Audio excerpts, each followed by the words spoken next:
Always support us by clicking the subscribe button because it means a lot to us. अस्सलामुअलैकुम students, कैसे हैं आप सब। आज मैं आपको वो सीक्रेट्स बताऊंगी कि बोर्ड के टॉपर स्टूडेंट अपना पेपर कैसे सॉल्व करते हैं, और मैं आपको वो टिप्स बताऊंगी जिन पर अमल करके आप पेपर में फुल मार्क्स ले सकते हैं।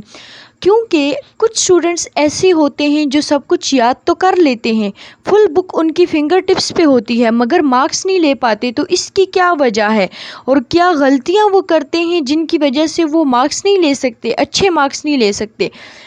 मैं कोशिश करूंगी कि आपको वो तरीका बता सकूं जिसकी वजह से आप इंशाल्लाह बोर्ड में फुल मार्क्स ले सकें। और जब पेपर अटेम्प्ट करने लगे तो ये पॉइंट्स जहन में रखें। वीडियो आपने पूरी देखनी है एंड तक, ताकि जो पॉइंट्स मैं बताऊं आप उस पर अमल करें और अपना पेपर अच्छे से सॉल्व करें। तो स्टूडेंट्स, आपको पता है कि सबसे पहले हमारे पास जब पेपर आता है तो वो ऑब्जेक्टिव पेपर होता है।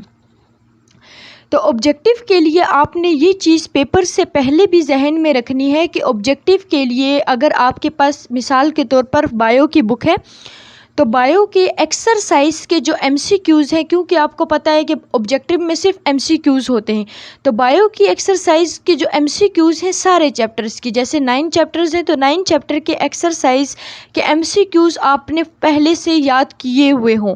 क्योंकि अगर पेपर में आते हैं 12 एमसीक्यूज़ तो उसमें से 9 या 10 तो एक्सरसाइज से होते हैं, 1 या 2 चैप्टर में से आते हैं।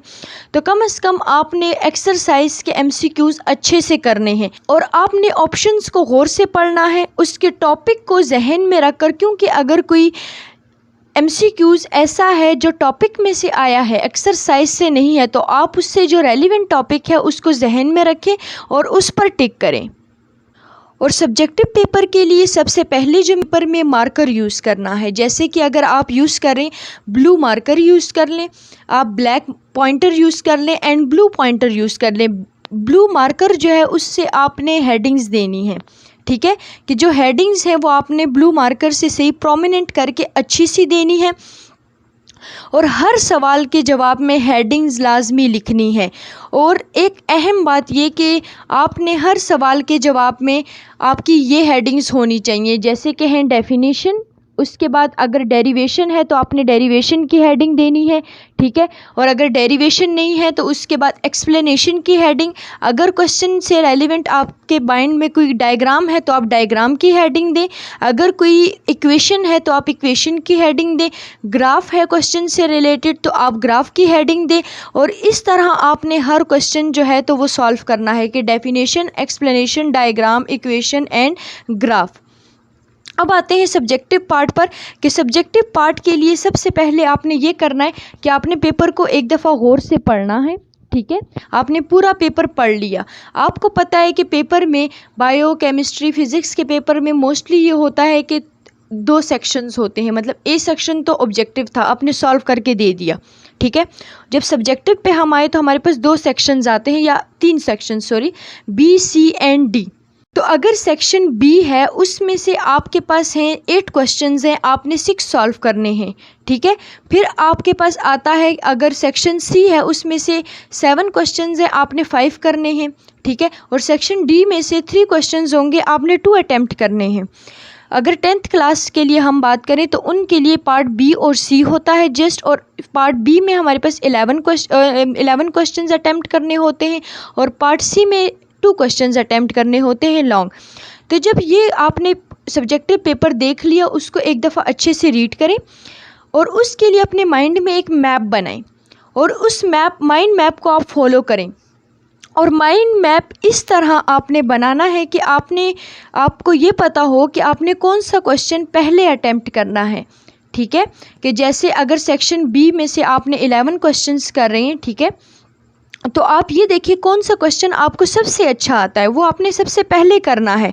क्योंकि एग्ज़ामिनर पर आपने अपना अच्छा इम्प्रेशन डालना है, क्योंकि आपको भी पता है कि first impression is the last impression. जब वो आपके स्टार्ट के क्वेश्चंस देखता है तो आपके पेपर से रिलेटेड उसका जो इम्प्रेशन होता है वो अच्छा उस पर पड़ जाता है कि मतलब ये स्टूडेंट है इस काबिल कि इसको मार्क्स दिए जाएँ।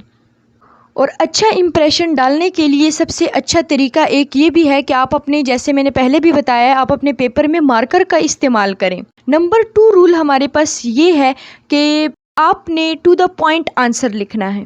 ठीक है, कि अगर क्वेश्चन में आपसे पूछा है व्हाट इज़ केमिस्ट्री, तो आपसे इसमें जस्ट डेफिनेशन पूछी है तो आप इसकी जस्ट डेफिनेशन ही लिखें। आपने ये नहीं करना कि आप ये सोचें कि नहीं मुझे तो 7 ब्रांचेस भी आती हैं केमिस्ट्री की, मैं वो भी लिख देती हूँ।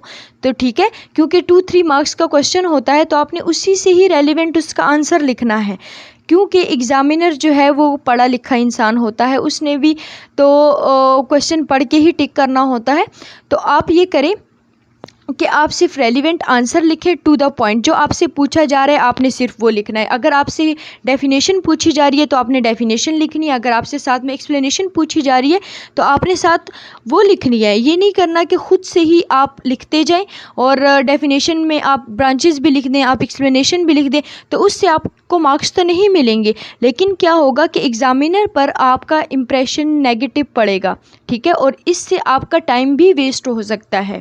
और पेपर का इम्प्रेशन अच्छा बनाने के लिए आपने क्या करना है कि जैसे आप डिफरेंसेस लिख रहे हैं तो आपने हमेशा डिफरेंसेस के लाइन लगा के करना है।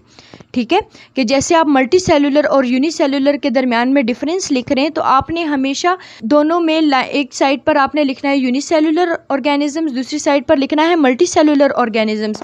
उनके दरमियान में लाइन लगानी है और आपने पॉइंट्स में उनका आंसर लिखना है ताकि डिफरेंस जो है तो वो सही वाज़ेह हो जाए, क्योंकि इससे आपकी जो पेपर की प्रेजेंटेशन है वो बहुत अच्छी हो जाएगी। नंबर 3 पे हमारे पास जो रूल है वो ये है कि कोई भी क्वेश्चन आपने छोड़ना नहीं है। अगर कोई क्वेश्चन आपको सही से नहीं आता, मतलब उसमें से अगर आपसे इक्वेशन पूछी है और डेफिनेशन पूछी है, आपको डेफिनेशन आती है इक्वेशन नहीं आती, तो कम से कम आप डेफिनेशन तो लिखें, या अगर आपको डेफिनेशन नहीं आती इक्वेशन आती है तो आप इक्वेशन तो लिखें, उसका फार्मूला तो लिखें, क्योंकि इससे आपका कम से कम 30% क्वेश्चन तो सॉल्व हो जाएगा। क्वेश्चन आपने अटेम्प्ट लाजमी करना है, और कोई भी उसमें फार्मूला लिख दें, कोई भी उसकी हेडिंग दे दें, लेकिन क्वेश्चन को आपने अटेम्प्ट करना है। नंबर 4 पे जो हमारे पास रूल आता है वो ये है कि आपने डायग्राम्स लाजमी बनानी है।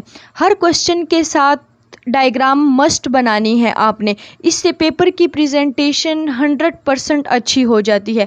अगर डायग्राम नहीं है, जैसे केमिस्ट्री है, फिज़िक्स है, उससे रिलेटेड कोई ग्राफ है आपके माइंड में, तो आप ग्राफ बनाएं और लाजमी बनाएं, क्योंकि डायग्राम और जो ग्राफ्स होते हैं ये आपके पेपर की प्रेजेंटेशन को बूस्ट अप कर देते हैं। आपका पेपर 100% बूस्ट अप हो जाता है।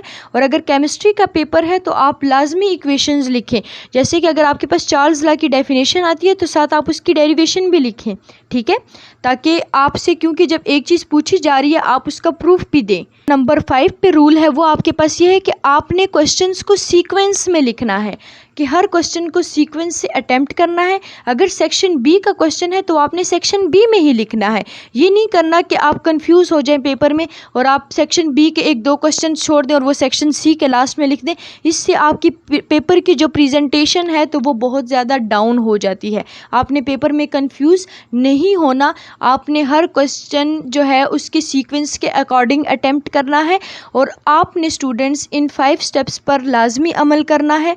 और जब भी आपका पेपर हो इन स्टेप्स को माइंड में रखें, तो इंशाल्लाह आप अपने पेपर में फुल मार्क्स हासिल